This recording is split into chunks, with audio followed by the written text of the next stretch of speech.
एक खास शख्सियत के साथ मुलाकात। देखिए जयदेव पटेल के साथ नंबर 1 इंडिया न्यूज पर रोजाना रात 9 बजे। नमस्कार व्यूअर्स, मैं जयदेव पटेल और आप देख रहे हैं नंबर 1 इंडिया न्यूज। आपका एक बार फिर स्वागत है एक खास शख्सियत के साथ मुलाकात प्रोग्राम में। आज हम बात करेंगे मानसून सत्र की आज से शुरुआत हो गई है, जिसको लेकर के इनके पहले ही दिन राज्यसभा और लोकसभा दोनों में विपक्ष ने हंगामा बरपाया, जिस वजह से जो संसद कार्रवाई है उसको स्थगित भी करना पड़ा। ऐसे में लोकसभा से बाहर आकर राहुल गांधी ने यहाँ तक कह दिया कि मुझे बोलने का मौका तक नहीं दिया गया लोकसभा में, नेता प्रतिपक्ष होने के नाते। आखिर इसके क्या माने, और इसी के साथ साथ में कांवड़ यात्रा को लेकर के विजयी बना विपक्ष का जो आरोप प्रत्यारोप का जो दौर चल रहा है, ये कहाँ तक सही है। इन्हीं तमाम बात के लिए हमारे साथ खास सामान है राजनीतिक विश्लेषक फिरोज भाई अहमद। फिरोज भाई अहमद जी, आपको बहुत स्वागत है आज हमारे प्रोग्राम में। Thank you very much Jaidev भाई जी। फिरोज भाई अहमद जी, आपसे मेरा पहला सवाल है कि आज जब मानसून सत्र की शुरुआत हुई है और पहले ही दिन जिस प्रकार से जो हंगामा जो दिखा और कहीं ना कहीं संसद को भी स्थगित करना पड़ा बीच में, इसको आप कैसे देखते हैं? साथ ही राहुल गांधी ने यह भी कहा लोकसभा से बाहर आकर के हमें बोलने तक मौका नहीं दिया गया। देखिए, ऐसा है जयदेव भाई, भारत जो है दुनिया की सबसे बड़ी डेमोक्रेसी है, सबसे बड़ा लोकतंत्र है और सबसे ज्यादा खूबसूरत लोकतंत्र है। और इसमें और बहुत से एमपीज हैं लोकसभा के, राज्यसभा के। उसी तरह से राहुल गांधी साहब भी एक एमपी है, ऑनर्ड और बहुत यानी एक तारीफी पार्टी के एमपी हैं।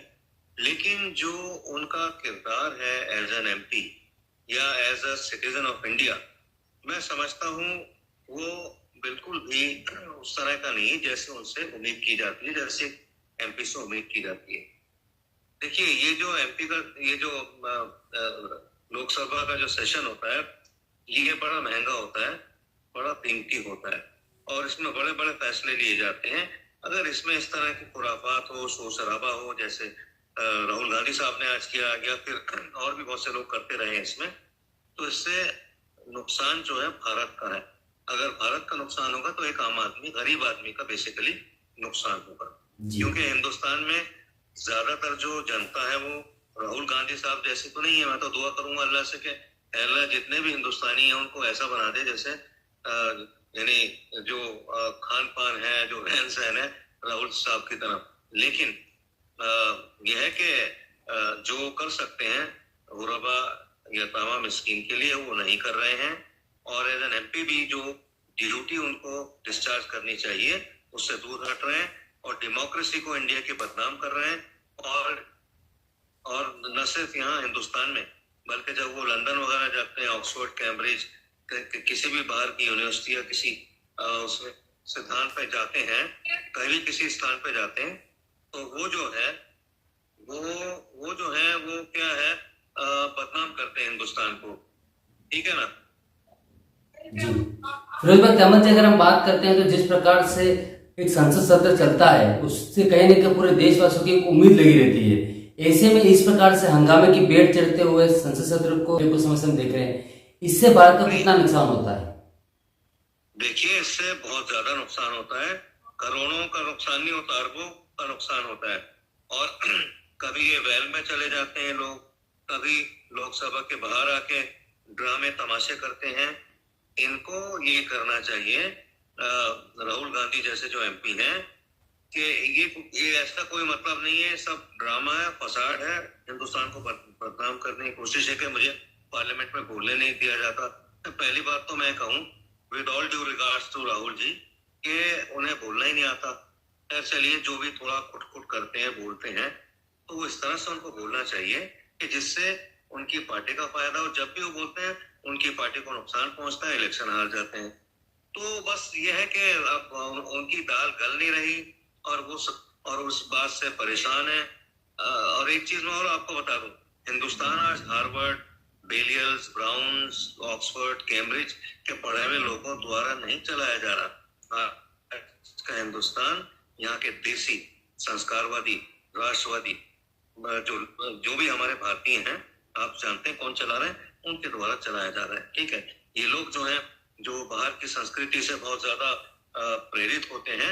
अब ठीक है, ये अपना काम करें, बजाय इसके कि हिंदुस्तान को बदनाम करें और कहे जी बोलने नहीं दिया जा रहा। फिरोज भाई अहमद जी, आपसे मेरा एक आखिरी सवाल है कि देश में कांवड़ यात्रा चल रही है जिसको लेकर राजनीति अपने चरम पर पहुंच गई है। बीजेपी का कहना है कि कहीं न कहीं इसमें कुछ असामाजिक तत्व हैं जो माहौल खराब कर रहे हैं, तो वही विपक्ष का कहना है कि आरएसएस और बीजेपी से जुड़े कुछ लोग हैं वो इस तरह की गुंडागर्दी कर रहे हैं। आप इसको कैसे देखते हैं? इस आपके सवाल को, चूंकि एक टाइमली और टॉपिकल सवाल है और कांवड़ यात्रा चल रही है, सदियों से चली आ रही है, कोई नई चीज तो है नहीं, ठीक है। अपने देखिए, ऐसा है, पहला तो मेरा इसमें जवाब का पहला हिस्सा ये है कि जो कांवड़ यात्री हैं, एक इनका एक चीज में आस्था है, इनकी एक ईमान रखते हैं कि भाई हम गंगा जल लेके चलेंगे, बड़ी लंबी यात्रा तय करते हैं, ठीक है। और ये गरीब लड़के होते हैं, मोस्टली यंग मैन होते हैं सारे, और कोई बगैर जूतों के चल रहा है, चप्पल के बगैर चल रहा है, पाँव में इनके आंवले पड़ जाते हैं। तो कई बार इनके ऊपर तरस भी आता है, वेट लेके, वजन लेके सड़कों के बीच में चलते हैं, कई बार हादसे भी हो जाते हैं, चोटें लग जाती हैं और अल्लाह को प्यारे भी हो जाते हैं। तो देख के इनके साथ दया आती है।